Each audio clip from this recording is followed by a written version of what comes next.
L'hiver approchant, les restos du cœur vont rouvrir pour offrir à un nombre de malheureux de quoi se nourrir.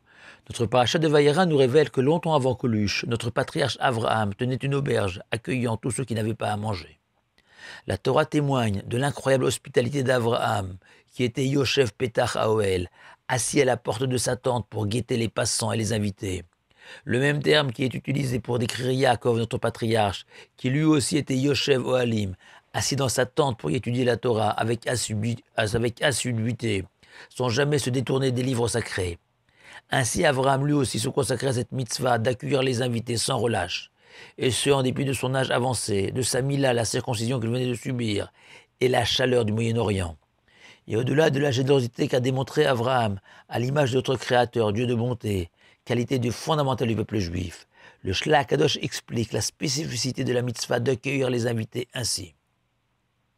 Un homme ne doit jamais oublier qu'il n'est que l'invité de Dieu sur terre, et que l'Éternel nous nourrit, nous loge, comble tous nos besoins. C'est dans cet esprit que nous devons pratiquer l'hospitalité, et que de la même manière que l'Éternel pourvoit aux besoins de tous, sans aucun a priori, Abraham s'est précipité à la rencontre de 3 passants qu'il pensait être des idolâtres pour les inviter. Il est intéressant de noter que la Torah décrit qu'une véritable frénésie s'empare d'Abraham à la vue de ces passants. Tout d'un coup, tout s'accélère. Les verbes courir et se dépêcher figurent 5 fois en l'espace de quelques versets. Comme une maison qui s'apprête à accueillir une grande fête, où on assiste à un ballet de préparatifs. Ainsi Abraham vivait cette mitzvah, alors que ce n'était que de simples passants idolâtres. Et Rav Yehuda, au nom de Rav, va encore plus loin dans le Talmud et enseigne qu'accueillir des invités est plus grand que recevoir la présence divine.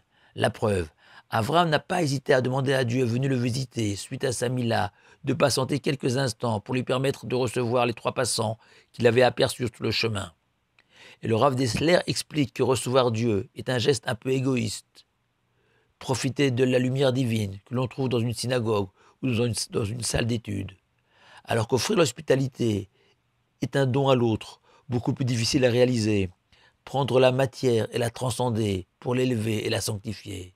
C'est la dimension du sacrifice offert à Dieu à travers ses invités. Ce que confirment nos sages en expliquant que la table d'un homme doit ressembler au misbéar, l'autel sur lequel on brûlait des offrandes en l'honneur de l'Éternel.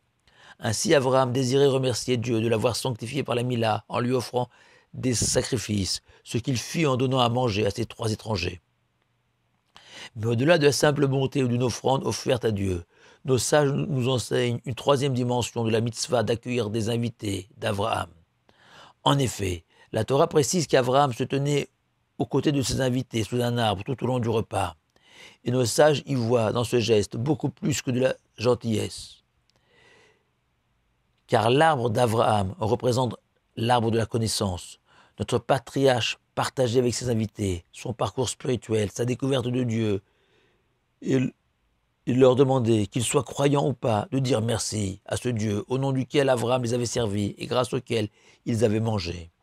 Car la reconnaissance ne relève pas de la domaine de la foi. Le mot merci relève de la simple logique d'une personne qui vient de bénéficier d'une faveur quelconque.